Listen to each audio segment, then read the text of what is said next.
Welcome to Uptown Chats, a podcast where we share stories about environmental justice by and for everyday people.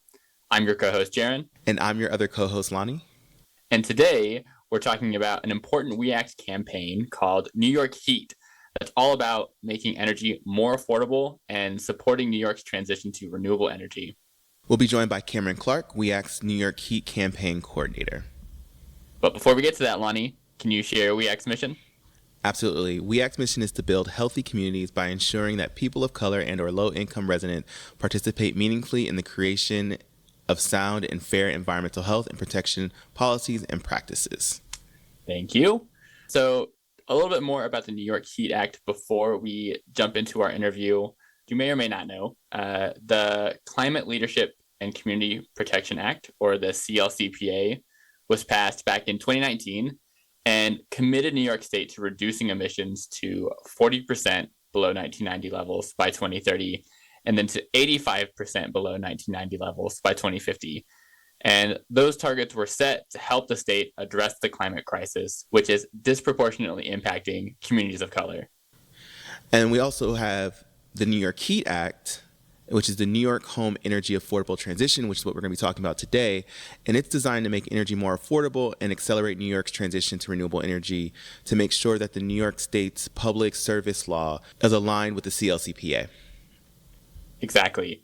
And the New York Heat Act bill has been a few years in the making, and it would help end wasteful ratepayer subsidies that build out more gas infrastructure, and would help curb utility costs for folks who are energy burdened. Just quickly, energy burdened, for folks who aren't familiar with that term, just refers to a household that spends a significant portion of their income on energy costs, generally over 6% of their monthly income.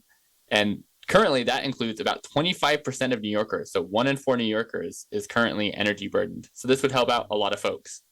Yeah, it definitely would. And, before we kind of get into the New York Heat Act campaign and what this bill is, I think we kind of need to go through a little bit of a lesson, right, Jaron, of just a refresher for some of us who haven't had that Civics 101 about basically how a bill becomes a law in New York State.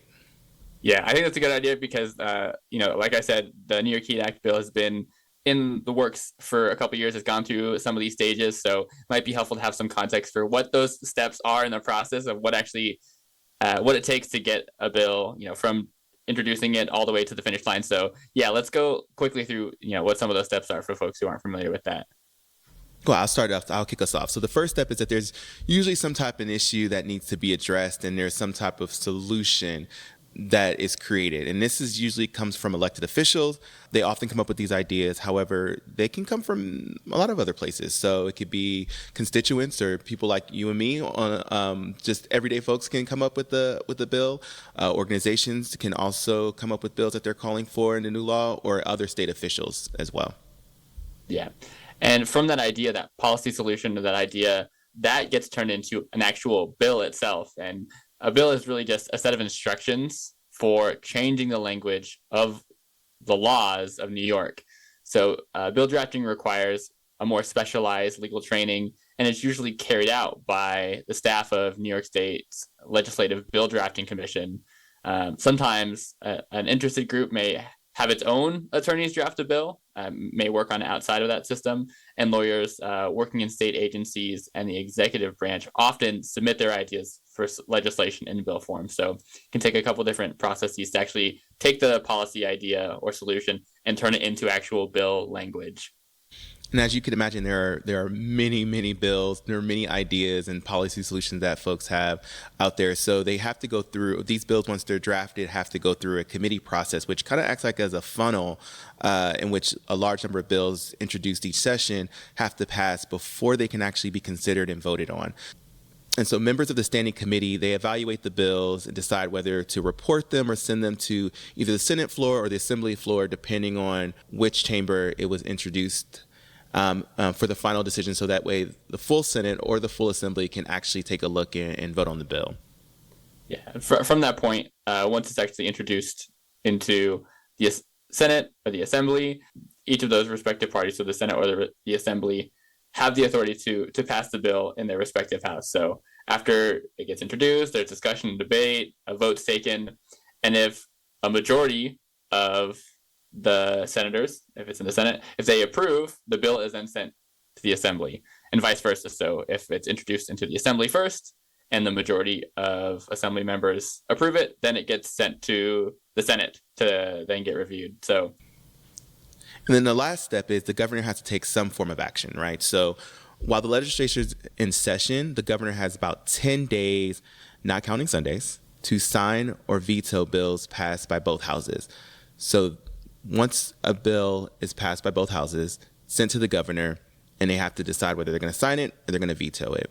However, the governor's failure to sign or veto a bill within a 10-day period means that it becomes law automatically. Veto bills are returned to the house that passed them first, together with a statement of the reason for this disapproval. And a veto bill can become a law if 2/3 of the members of each house vote to override the governor's veto. So that's a pretty quick overview of the process. But again, just to recap the steps, policy idea gets turned into a bill, goes through committee, goes through Senate and Assembly, and then either gets signed or vetoed by the governor and then becomes a law. So relatively straightforward process, but I know some of the details can be confusing sometimes. So hopefully that helps to refamiliarize with that process before we jump into our interview with Cameron. So with that, let's go ahead and jump in our interview with Cameron and learn more about the New York Heat Act and what We Act campaign looks like this year. Let's go.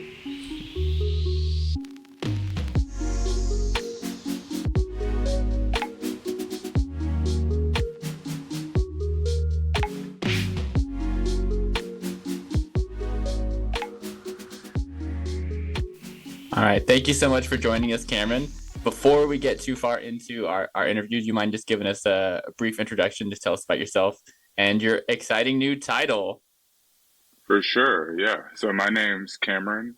I am a med student at Columbia. Until January of this year, I was one of the Cecil Corbin Mark Environmental Health Fellows at We Act. And starting this year, I am the We Act New York Heat Campaign Coordinator for the year. Great, which is a great segue to our topic of the day, which is New York Heat Act. So with that, can you just tell us, I know a lot of folks may not be familiar with New York Heat. Can you just give us a little bit of background about the campaign, some of the work that's gone into it so far, and what people might expect? I know We Act's been working on New York Heat for a while, so maybe even just like a timeline or just kind of an overview of what that work has looked like so far. Yeah, and I guess to start off, I could sort of explain to folks what New York Heat is, and basically, so for the past 3-4 years plus, we've been trying to pass this bill. And essentially what the New York Heat Act would do is it would do 3 primary things. So if you're anybody who lives in New York State, most likely you're paying utilities either to Con Ed or National Grid or to some power and utility company. If you take a look at that bill, most of the time when you're looking at the bill, the amount that you're seeing that's paying specifically for your gas, a lot of that actually isn't going to the actual amount of gas that you're paying.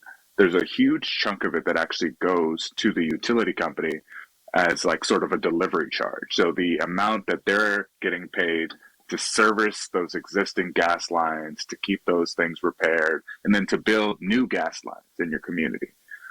So that's sort of the one primary thing that New York Heat Act is trying to address. So we have folks all across New York City, all across New York State, who are paying these exorbitant amounts to Con Edison or to whoever their local utility provider is. Not really even for the gas itself, but just for the maintenance that goes into those gas costs. And so when you look at sort of the structure of New York gas and utility regulatory policy, essentially what the state does is, in order to make it, really easy for gas companies to connect new folks to the gas line, essentially what they do is they allow utility companies to subsidize those new connections by charging more to some of their existing customers. And they do that through something called the 100-foot rule. So essentially every time a new house is built or a new building is built or a new apartment building, if that building is within 100 feet of an existing gas pipeline, they essentially get to pay to connect the pipeline to that building for free.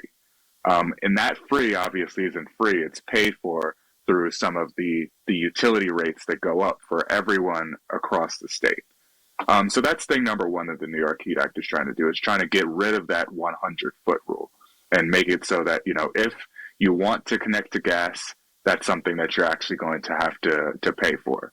But, we're obviously not trying to make it so that, gas is, just more expensive and we don't provide any benefit to folks. So the real thing that it's trying to do is sort of get away from subsidizing gas expansion and taking all that money and putting it into renewable energy development projects. So if you're a neighborhood in Harlem and Uptown and, in the Bronx, and you want to build, a solar energy project, a rooftop wind energy project, maybe you want to build sort of like a community scale geothermal project.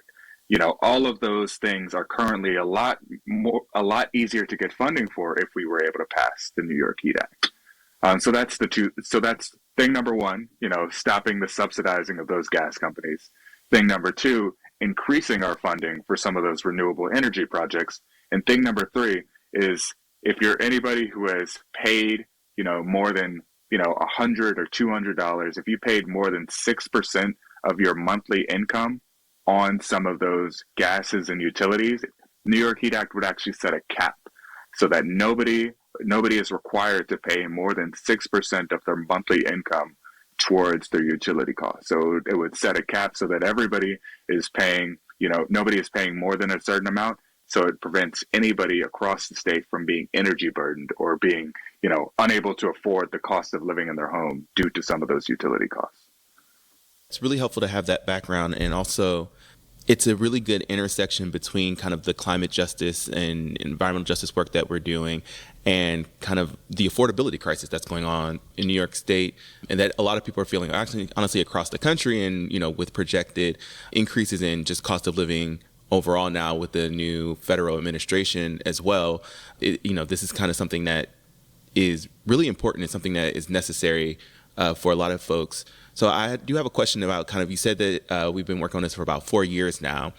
What does this kind of campaign look like when working on this for 4 years? And what are some of the kind of barriers that we've had so far to getting it passed? Because it sounds like something, because, this is in the policy world. A lot of, who listen to the podcast, things sound great for us as consumers and as people experiencing all of these things. But for whatever reason, they don't seem to make it to the finish line all the time. So, can you explain about the campaign a little bit? Yeah, absolutely. And so, I can take us back to probably like 2022, 2023, the start of sort of this most recent push to pass the New York Heat Act. So if we look at sort of New York State legislature, and I think probably a lot of your listeners are sort of mostly familiar with, how legislature at the state works. So you have the Senate, and then you have the Assembly, and then you have the governor's office, which is the executive.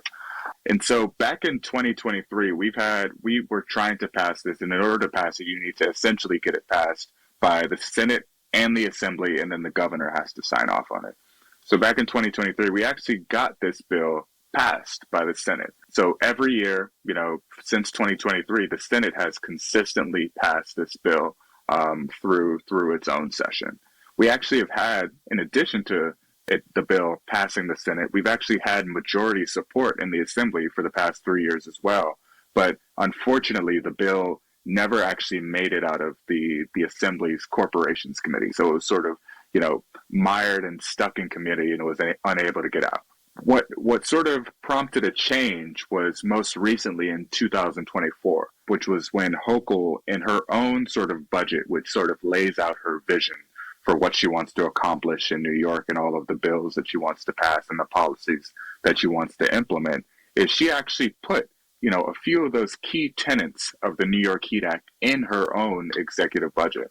So when we talk about those three things, the 6% cap, we talk about ending that 100-foot rule and ending that subsidy to gas companies. And we talk about, providing some of those subsidies to renewable energy projects. She actually put two of those three things in. She put the ending those gas subsidies, ending that 100-foot rule, and providing some subsidies to renewable energy projects in the bill. She left out the 6% cap, which, we weren't crazy about, but, it gave us something to work off and something to negotiate on. And the Senate, as they've consistently been, like a great partner for us, they were fully supportive of all of the tenets of the New York Heat Act, all three of those sort of, interconnected pillars. The Assembly, we were working with them essentially up until the deadline for the budget, trying to get sort of like to a place of agreement on actually passing this bill and seeing if we can find any area to negotiate. And, if folks are familiar with some of the chaos of last year, right, I think 48 hours before, that budget was due, sort of Hochul drops this bombshell and essentially declares that she's going to withdraw or back away from her pledge to implement congestion pricing. So in sort of the chaos of that moment, a lot of the negotiations broke down and we ultimately weren't able to get it across the finish line. So there were some objections from the Assembly around some of those 6% energy affordability provisions. And then Hochul had some other objections, but because everybody was worried about, oh no, are we going to miss out on congestion pricing? A lot of those negotiations ended up falling apart. But I think the thing to really emphasize is that we were so close. We had all the parties at the table. We had everybody willing to make a deal, and we were really ready to take this home.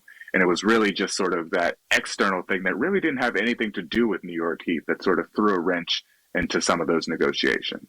So for 2025, new year, new us. So we're trying to come back with like a fresh strategy and fresh ideas, but also like, a renewed determination to get this bill across the finish line. I think that, you speak to legislators, you speak to folks who have been talking about this for years at this point, who are ready to sort of just like, all right, let's do it.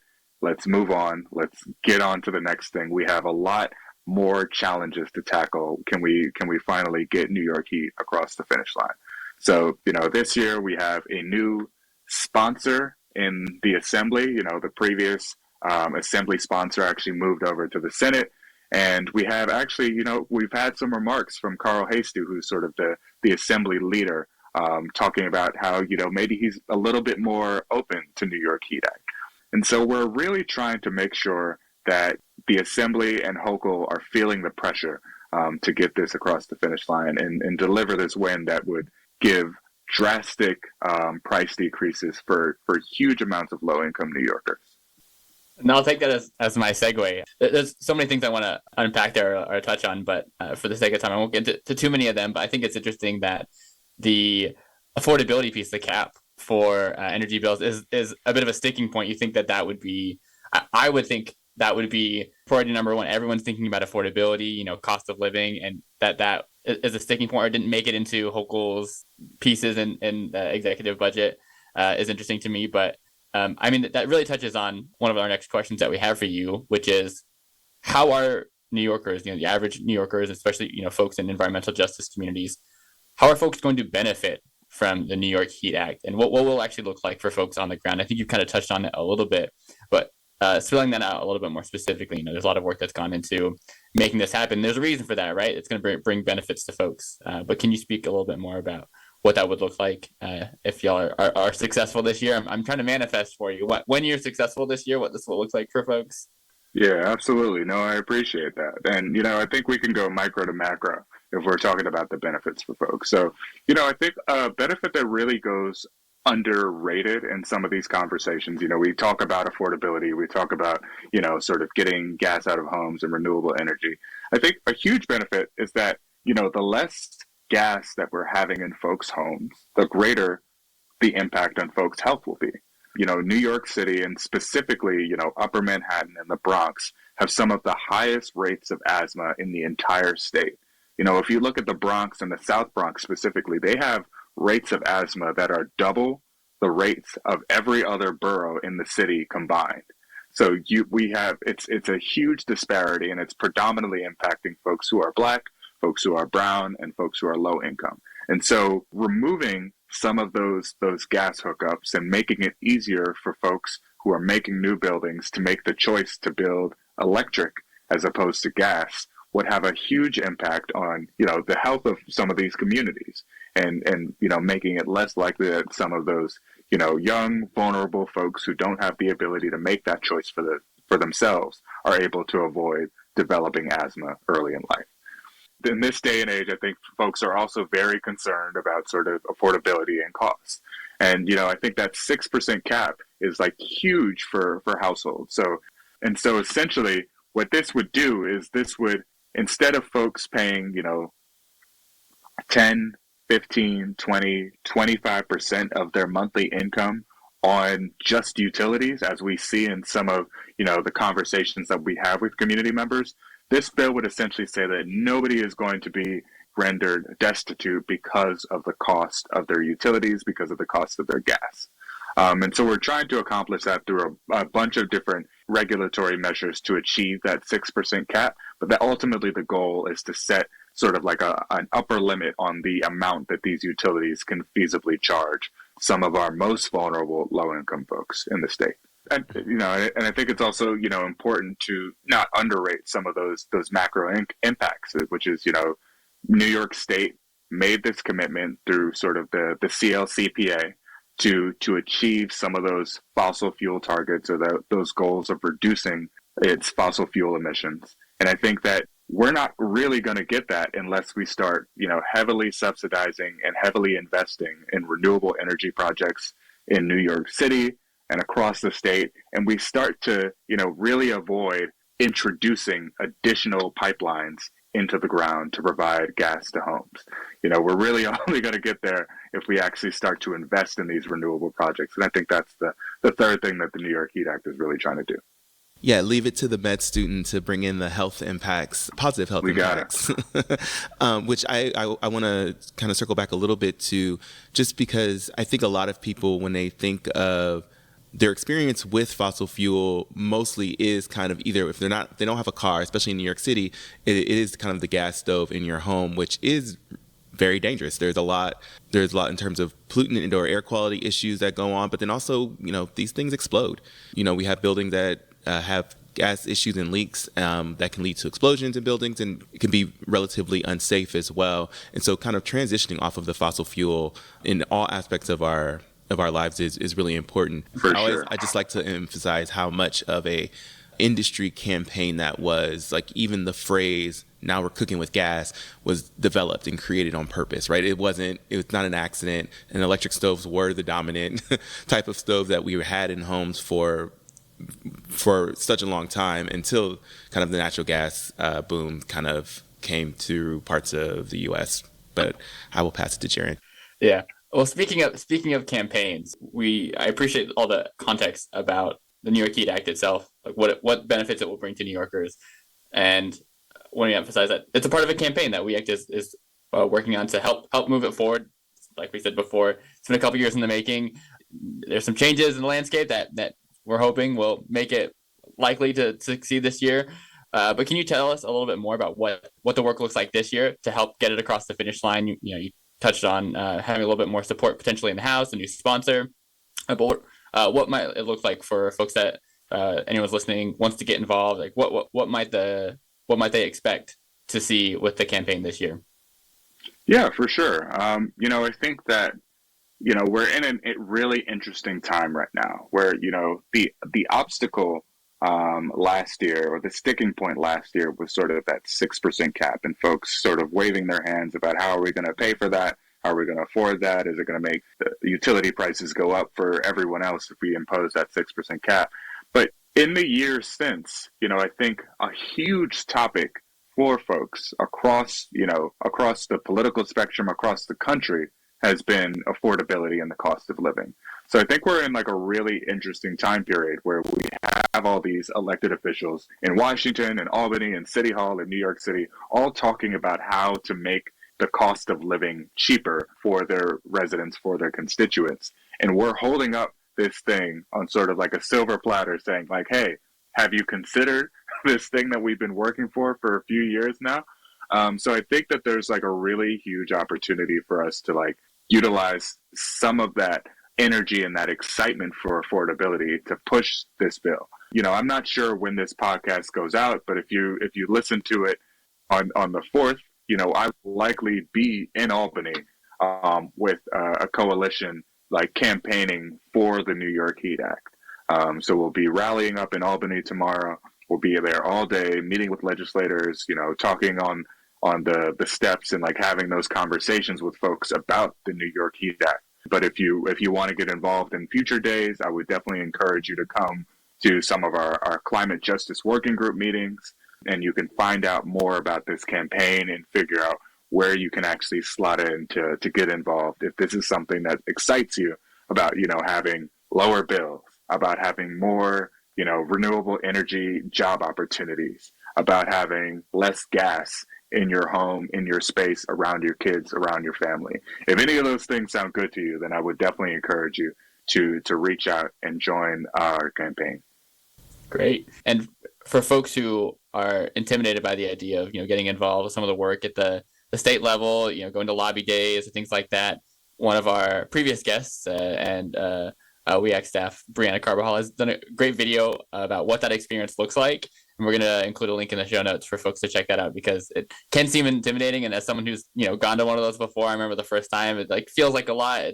It can seem like a daunting task, but, you're there with other folks who are, in the same position, who are new as well, but also you have lots of folks who have been there and done it a dozen times, and will guide you through the process. And it's a great experience. So if you've never gone to a lobby day, it's definitely worth participating in. And also, like Cameron said, lots of other ways to get involved. And I know the Climate Justice Working Group is a fantastic way to do that. So one more thing, Cameron, if you want to just shed a little bit light of why it's important for people who are not necessarily getting paid full time to go to Albany, like why is it important for folks to show up for kind of these kind of campaigns? Yeah, I mean, I think number one, I think this is your right. These elected officials, they ultimately work for you, and they represent you. And so they need to hear from you if they're going to be able to effectively represent your interests and the interests of your community to the governor and to the rest of the legislature. So, if you have something that's on your mind and something that's bothering you and you don't speak up, then they're not going to hear that, and they're not going to be able to communicate your interests to their colleagues in Albany. But I think the second part that's really important is that, this is an issue that is so contentious. There's so much money, like the gas lobby and the fossil fuel industry has so much money that they're spending on campaigns, on, donations, on advertising, on online ads, like all these different avenues that they're trying to influence both you, but also influence the folks that are sent to the Capitol to represent you, and to convince them that this is like a thing that like won't work, or this is a thing that's like irresponsible or ineffective or will never actually be able to accomplish. So we shouldn't even try. So they have, on that side, on the fossil fuel industry, they have plenty of money. They have way more money than we do. But, what we have that they don't have is, number one, people, but number two, the folks that actually vote. So I think, if you want your elected official to understand what will keep them in their office, what will keep them in their position beyond voting, I think this is an opportunity for you to make your voice heard and make clear to these folks that this is something that is central and important to winning your vote whenever they have their next election. So I think it's your right. And I think to a degree, I think it's your responsibility, if you have the ability to do so, to make your voice heard. Thank you for that, Cameron. With that, I think we can go ahead and pivot and give you a chance just to share any other thoughts, remarks, comments that you think are worth noting, either about New York Heat, about the campaign, just things that you think folks should know, or just anything else that you want to plug about the work that you're doing.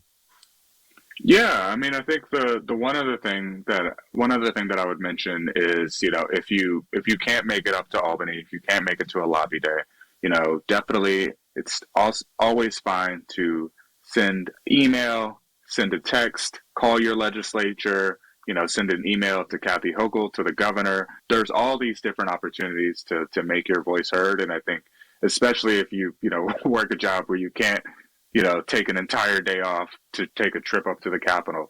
Like, I think that there's still a multitude of different opportunities to make your voice heard.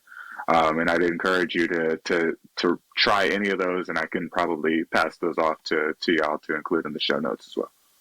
Well, I don't have anything else to add to that. I think that's a perfect way to close out. Cameron, we appreciate you coming on, talking about this. We know you're going to be leading us to victory alongside the support of our members here at We Act and the rest of the policy team as well. I appreciate you having me. Thanks so much. Yeah, this is the year. We're calling it. We're calling it. We got to put that energy out there, that positive, renewable energy. You got to put out in the world. Thanks for listening.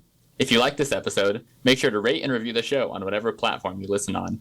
If you have thoughts about the show, we encourage you to reach out to us with your thoughts and suggestions at podcast@weact.org. Check out We Act on Facebook at We Act for EJ. That's WEACTFOREJ. Instagram, X, and YouTube at We Act for EJ. That's WEACT4EJ. And check out our website, weact.org, for more information about environmental justice. Until next time. Until next time.